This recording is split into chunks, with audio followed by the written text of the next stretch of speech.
যাই দেখি বাড়ির দিকে। গিন্নি আসলে বাড়িতে কি করে, আবার মাঠেও যেতে হবে। গিন্নি কই গেলা গো? এদিকে একটু আসো, বেলা যে অনেক হয়ে গেল, আমাকে একটু আবার মাঠে যেতে হবে। তুমি কি কিছু রান্না করেছো? মাঠে অনেক কাজ, কাজগুলো করে আসি গিয়ে আমি। আর ছেলে কোথায় গেছে? ছেলেকে দেখছি না যে। হ্যাঁ গো, ছেলে গিয়েছে একটু বাইরে। আমি আসলে ছেলেকে ডেকে নিচ্ছি, দেখি কোথায় গেল। আর রান্না এখনো কিছু হয়নি।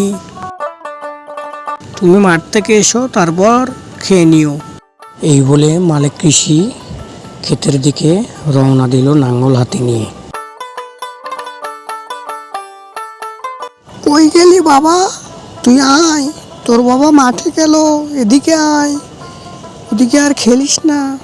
ডাক দেওয়ার সঙ্গে সঙ্গে ঘরের পিছন থেকে রেখার ছেলে রেখার দিকে এগিয়ে গেল এবং গিয়ে দাঁড়ালো তার মায়ের সামনে।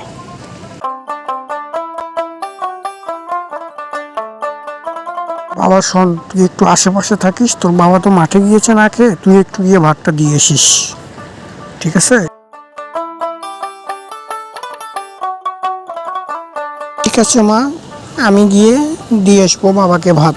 তুমি রান্না করো, রান্না করে ডাক দিও। আমি আপাতত খেলতে যাচ্ছি, ঠিক আছে মা? ওদিকে মালিক কৃষক হাঁটতে হাঁটতে বেলা অনেক হয়ে গেল, কারণ মাঠটা হচ্ছে অনেক দূরে, অনেকক্ষণ হাঁটতে হয়। সে হাঁটতে হাঁটতে প্রায় মাঠের কাছাকাছি এসে পড়েছে।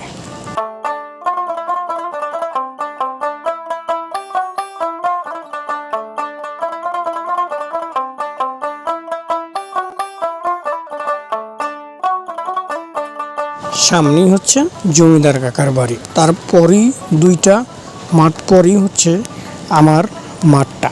এইটা হচ্ছে জমিদার কাকার বাড়ি।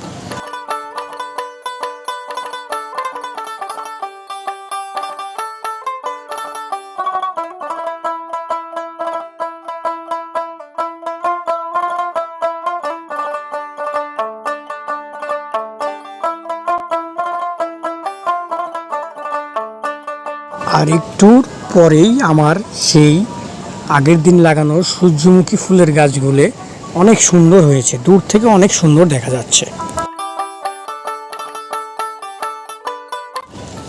ওই যে কি সুন্দর ফুল গাছগুলো হয়েছে, মাশাআল্লাহ, সবকিছু আল্লাহর রহমত।